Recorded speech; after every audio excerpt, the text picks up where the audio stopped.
we mentioned graduate school, and it seems, everything that you've written that I've been able to find seems a long way from what you studied in graduate school, which was Renaissance literature.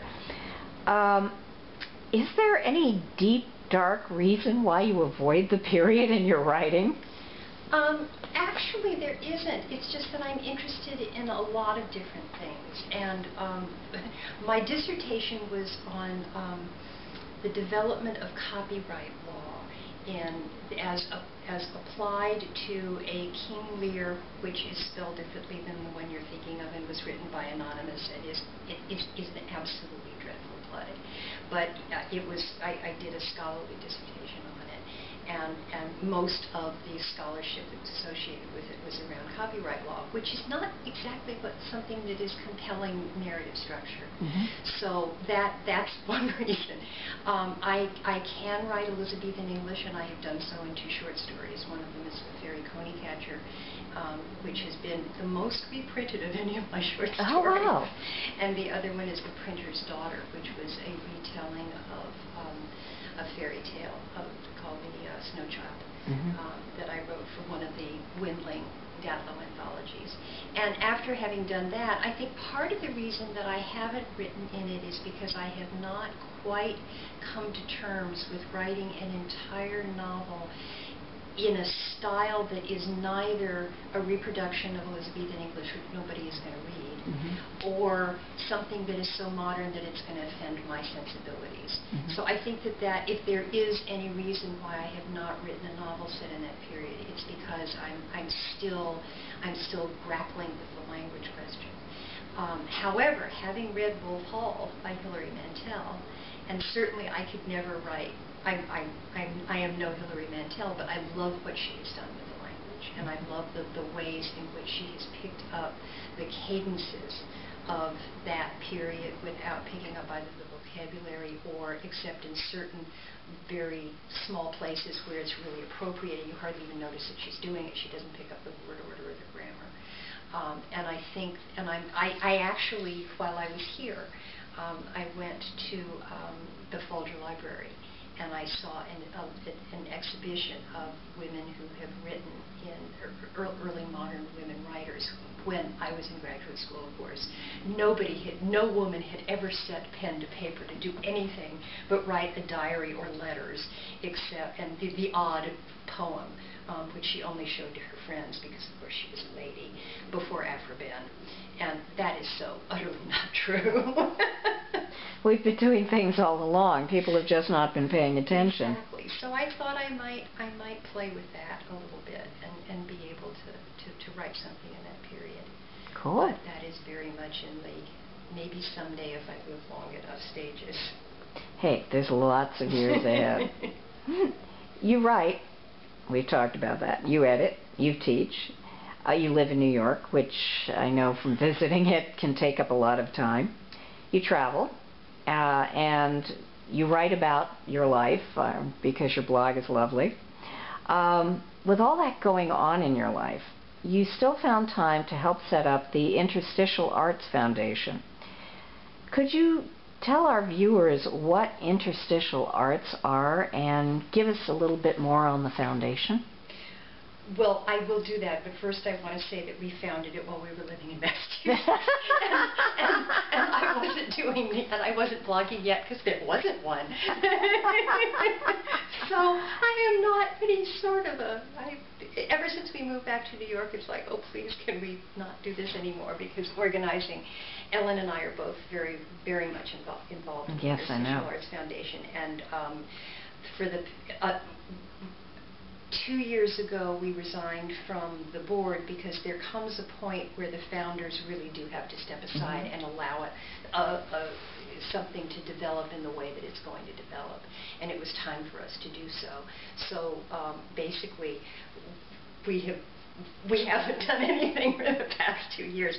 But all of that said, when we founded it, it was a good 12, 13, 14, I don't know, I'd have to count up on my fingers, years ago. And we were noticing that there were a number of our friends who were writing things that they were having a hard time selling, and it wasn't because they were bad books. It was because they were not easily you couldn't put them in a literary category very easily. And publishing is and has become, I think, more conservative about, we know how to sell this, we don't know how to sell this. Reviewers were being pretty conservative too, spending a lot of ink saying, this isn't this isn't that, this isn't the other thing. If you go in with these expectations, I went in with these expectations, I really hated it because it's not really that, although it looks like it on the surface. And we thought, well, this is silly because literature grows, and although there are certainly conventions and forms and tropes that people follow in any given period, that how literature grows is that people say, I'm tired of doing that, I'm going to do this instead. And it's not it's not like a mystery. It's a mystery and something else and something else. So the harder it was to talk about and the less you could do an elevator pitch on it, the harder it was getting to sell, and yet the more interesting I think it was to read. And it certainly was the kind of literature and art, because visual art and performance art, I think, also has some of the same problems, and music certainly does, has always been kind of recombinant. And so we were sitting in our living room with Terry Windling and Sarah Smith and a bunch of other people, and just kind of shooting the breeze. And basically it was one of those Andy Rooney moments. I know, we'll start a foundation. So that was a nerve picnic for a while, because we learned all about 501c3s, and we got a bunch of people together, and we put a website together, and there's a gentleman named Heinz Insu-Fenkel, who is a scholar up in upstate New York, with Rhinebeck, and he started this, he was really all over this, because he had written a beautiful, beautiful memoir called Memories of My Ghost Brother. He's part Korean and part German American. Heck of a combination. Yeah, and he had been brought up to a certain extent in Korea, where he was haunted not only by his mother's memory of his brother who had died, but of of a ghost. I mean, when he is writing about this ghost, it is something but everybody said, you can't write this as a memoir, you have to write it as a novel, because there's no such thing as ghosts. And he's sitting there going, well, in Korea it's a little different.